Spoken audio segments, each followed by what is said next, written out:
Well, good morning and welcome to SB Connect, where we connect to and educate for the world of work. This morning, we have an industry chat with Debbie Cannon, the president of Academy for Grassroots Organizations. And she is going to give us a wonderful, wonderful journey through the nonprofit world today. So with no further ado, again, let's welcome Debbie Cannon of Academy for Grassroots Organizations. Thank you, Michael. I'm glad to be here today. I'm really excited about being here today. And I just wanted to go over a little quickly of some of the talking points for today. And I'm trying to get something right here. Sorry, gotta get on the screen here. We're going to talk a little bit about my background and how I ended up in the nonprofit world, so you'll know some history. And I will just tell you that I joined the military. I'm a Vietnam era veteran, and I joined the military right after high school. So right after high school, I went into the military, where I learned a lot about leadership, management, and everything else. So that's kind of where my background comes with management and things like that. I was also part of very large companies, large printing companies, mailing companies, and data collection companies. Then I spent 35 years in the corporate world and mostly worked in marketing and data and data security. That's just a little bit about me. And then I wanted to tell you a little bit about AcademyGO. AcademyGO just celebrated 20 years of serving the Inland Empire in the end of 2020. How we do that is our target audience is other nonprofits. We teach other nonprofits how to raise money, how to get grants, how to talk to funders and things like that. And we do it through the Fundraising Academy and the Grant Writing Academy. We've had 11 sessions, 400 and some plus graduates, and they have raised, according to their self-reporting, about $10 million through that. And we'll have time for questions anywhere that you feel. You just however you do that, let me know.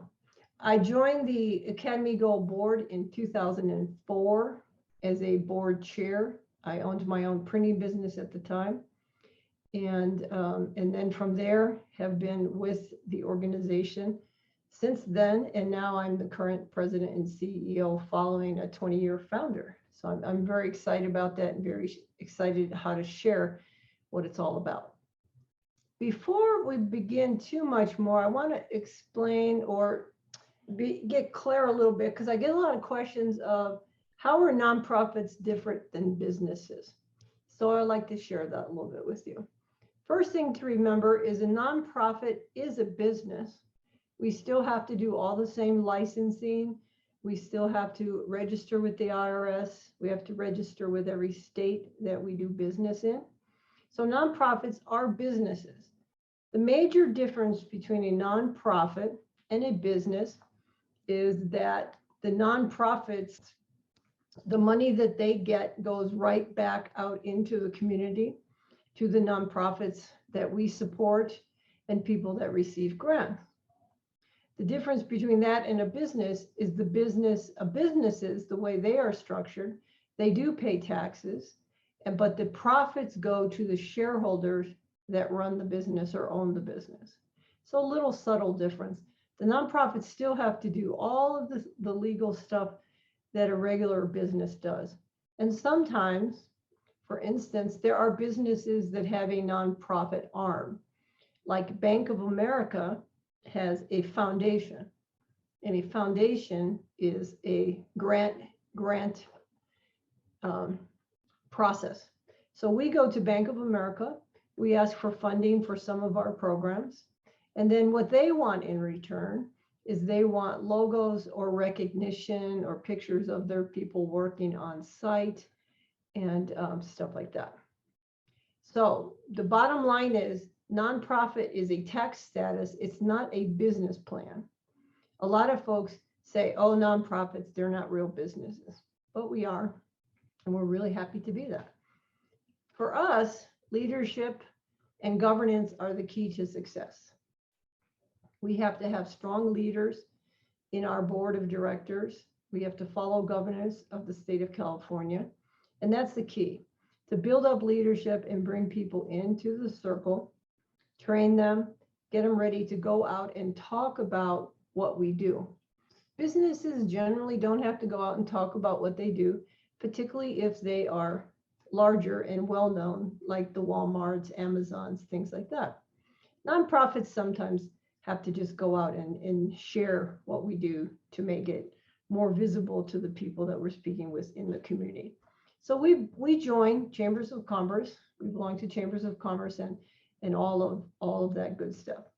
The number one thing is we have to have financial sustainability.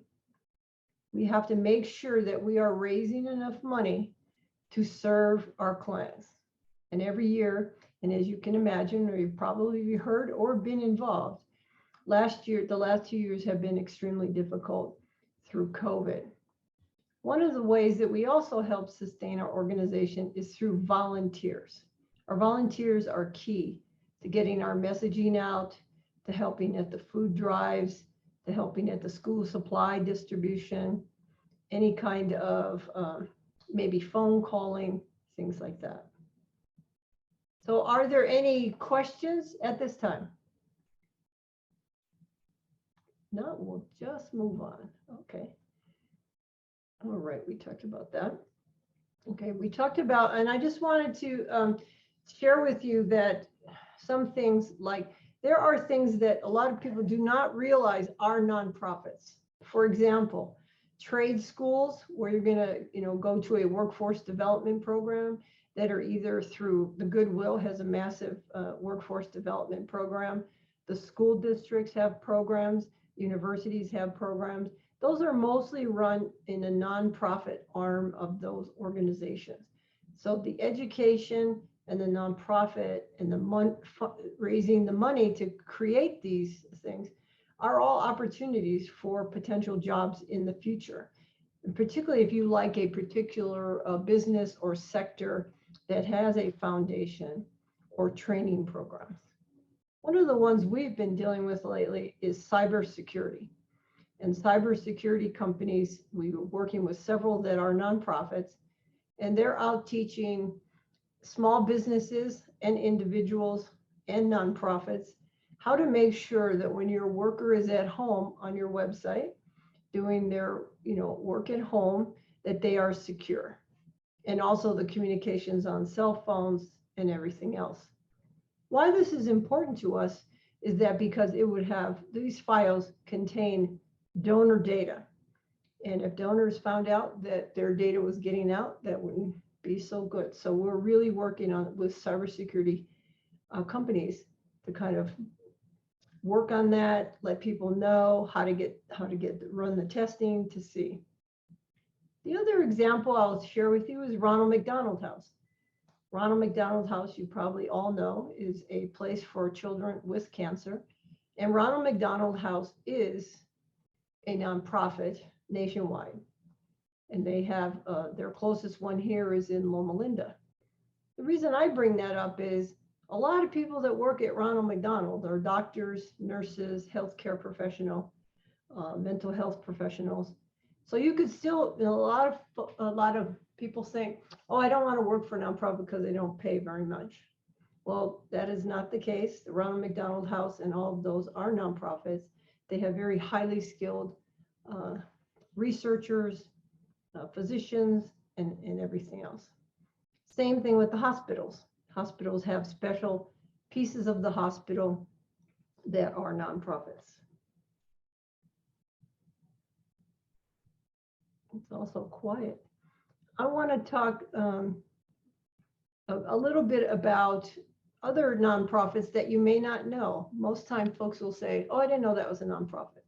Kaiser Permanente, I'm sure you've heard of Kaiser Permanente, is a has a nonprofit arm. They give a lot of money out to the community for sponsorships, for training, for scholarships, everything like that. We talked earlier about the Bank of America Foundation, so I won't repeat that. There is also the Hope Through Housing, and Hope Through Housing is nationwide, but headquartered in Ontario, and they build affordable housing for families and seniors so that they could afford it to live in really beautiful homes. Again, a lot of their jobs are contracting, engineering, landscaping, all of these good things. So that's some of the things that people may not know are actually nonprofits. And I am very proud to say that we are very proud to be connected with businesses, students, schools, and all of the other stuff.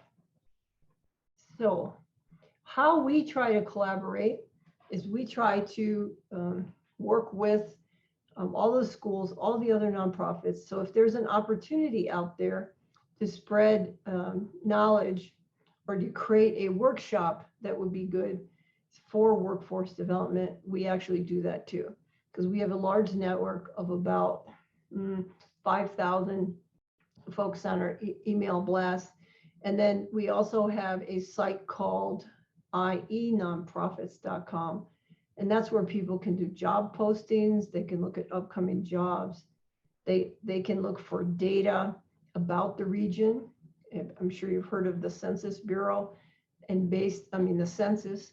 And when the census just recently was completed, now they're looking at where is the greatest need in our region and how can we fill that or direct more money that way, get more grants that way, which ones will be focused on. There's a huge opportunity in workforce development. As I said, lots of different trainings, robotics, the Millionaire Mind Kids, if you're familiar, up in the high desert, does amazing work. They are also a nonprofit and they work directly with the school districts. Is there any questions at this time? I'm going pretty fast, I think there, Michael. Anybody have any questions or thoughts? Okay. All right, let me, so I wish I could see everybody. That's really hard. The number one thing to know also too, not number one, but it's really important to know that a lot of, particularly like the cybersecurity and some of the others, they're very entrepreneurial. They are really leading edge on how do we solve some of the challenges in our world today.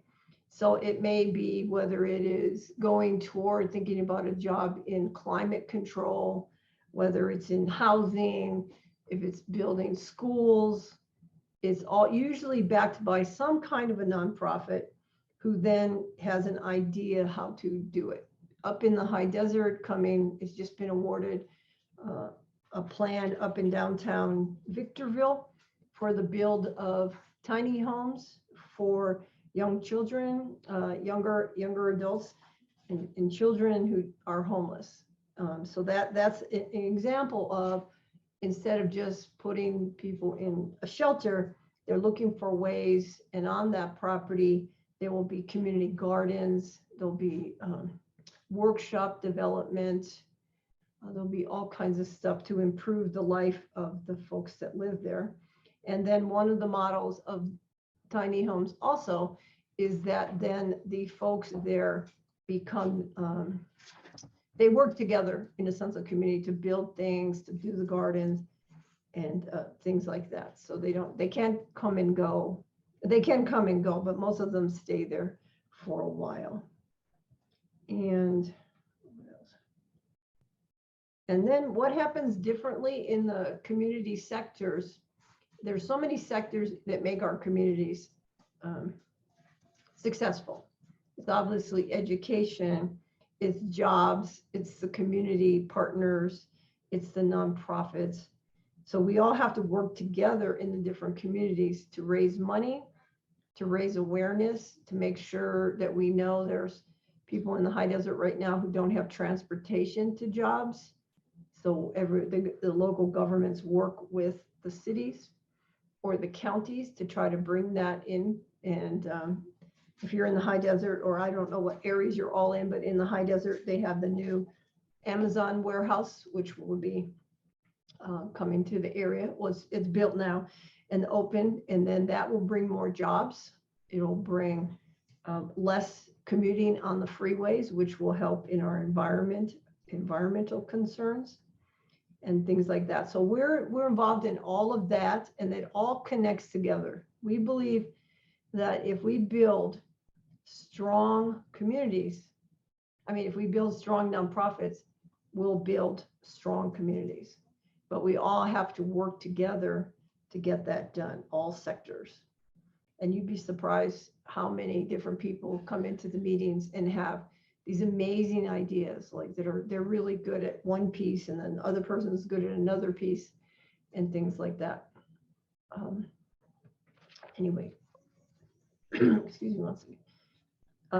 Okay, so no questions at all, huh, Michael? I don't see them any in the chat. I see something in the chat. Mr. Yu, if you have any questions as Debbie is presenting, please go ahead and put in the chat. But I do have a quick question for you, Debbie. There may be organizations, you kind of alluded to it earlier, that are in our community throughout the Inland Empire that students see every day, but may not know are nonprofits.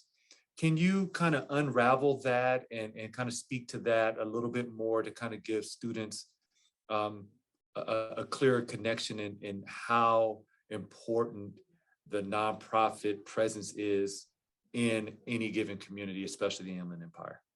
Yes, there are so many nonprofits in the high desert. Let me tell you a story. A few years back, Kaiser Permanente came in and wanted to discuss putting on programs, what they called Healthy High Desert. And they were all over the region, but I'll just speak of Healthy High Desert.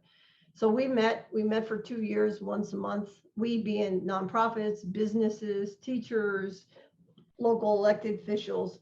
And at the end, Kaiser kept getting requests for refrigerators because there's a lot of small, particularly faith-based. And on that note, a lot of churches also have one or two or several arms of their church that are nonprofits. So they may have a after-school program, and that's a nonprofit at the churches, at the schools, things like that. So what they said was, Kaiser said, we cannot give you 200 refrigerators. You have to build a collaborative. So there's a collaborative that started. It originally was anchored by something called Second Chance. And Second Chance is a food bank, and it has 3 locations. It's one in Hesperia, one in Adelanto, and one to open in Barstow.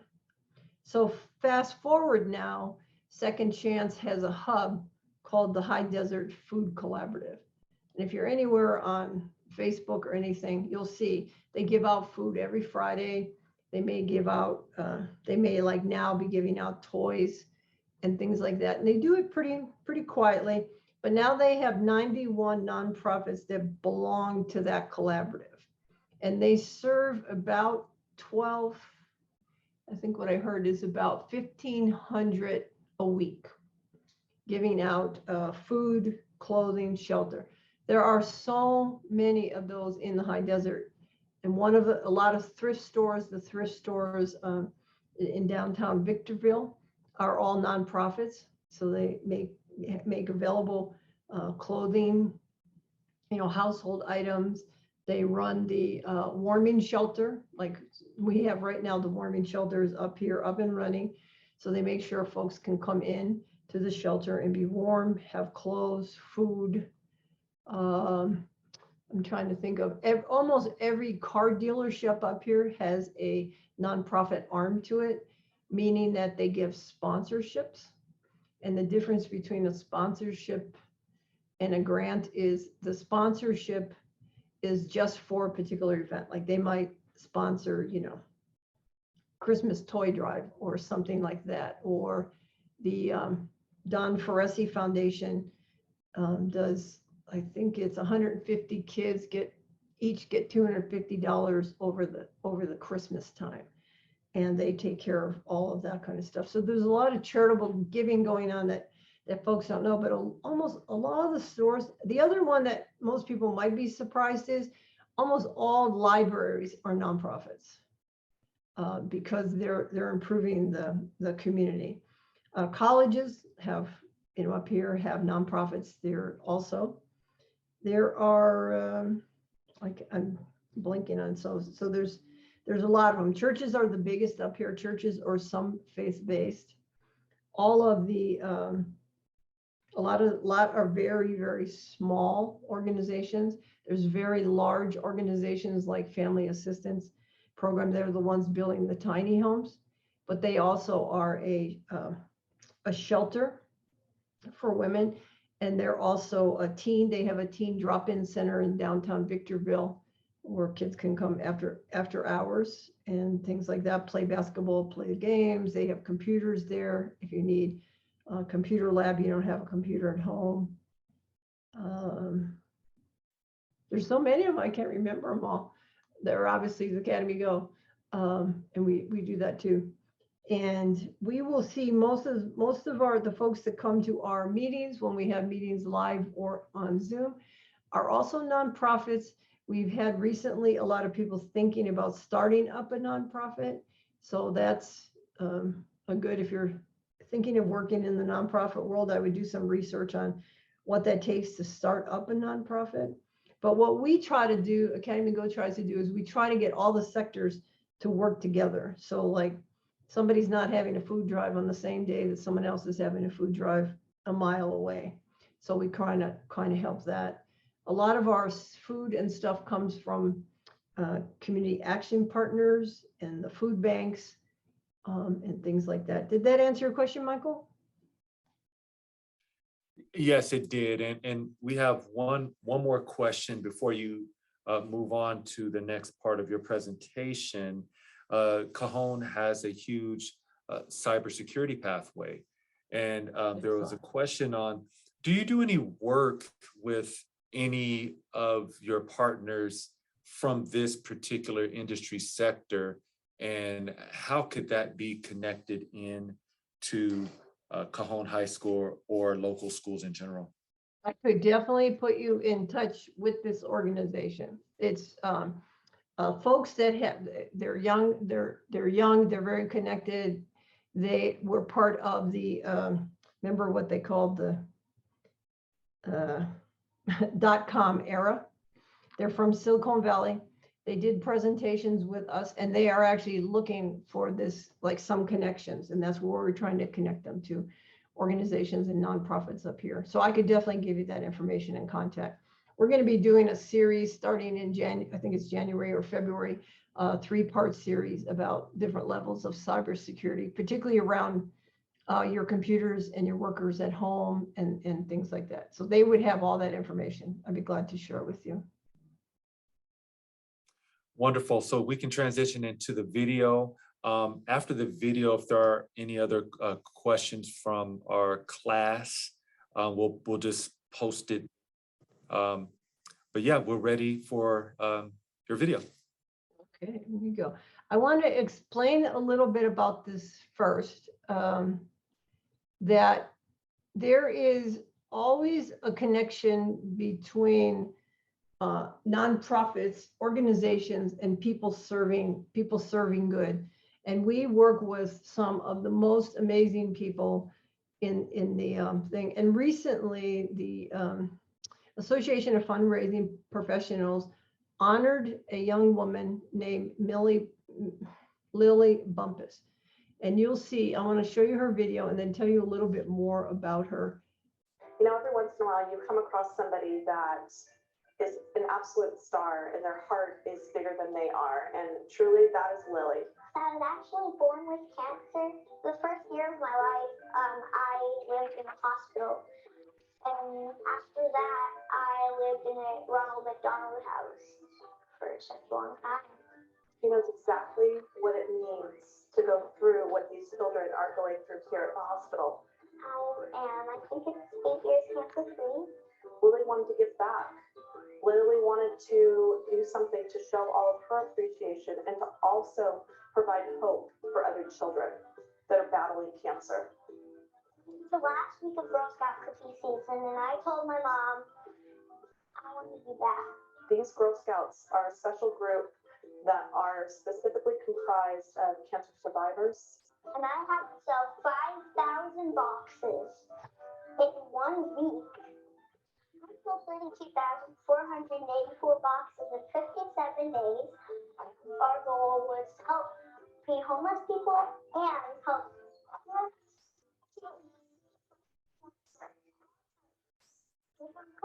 Immediately, when she handed the box over to a child, you could see that child's face just light up.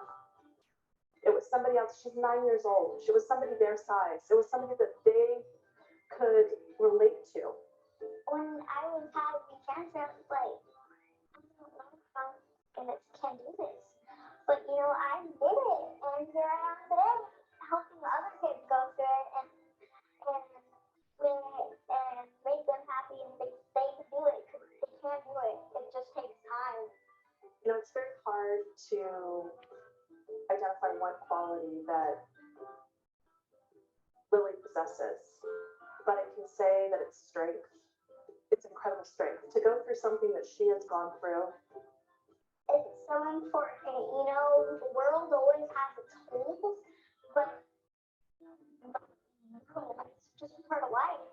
But if we work together and actually think and be nice to each other and give back and give and take, it'll be a happy place. For 9 years old, it's amazing to listen to her and to listen to her share what her mission is. She has a mission at 9 years old. Be positive. You could do this. If you're going through something hard, you're going to go through it, and it's just going to make you stronger. I stand here today on behalf of everyone at Loma Linda University Children's Hospital. We are incredibly honored and humbled to recognize Lily for all that she has done and recognize her as the Youth Volunteer of the Year. It makes me so happy. It just makes me proud to be me, and just tell those kids, keep going, you can do this. It just takes time. Lily is making a difference, not only through what she's doing, but through the legacy that she's leaving and giving these children hope. I just want to help kids like you, boys and girls. Just keep on doing what I need to do and what I'm best at. And just thank you so much for allowing us to be a part of this. So I know I can't see you or hear you.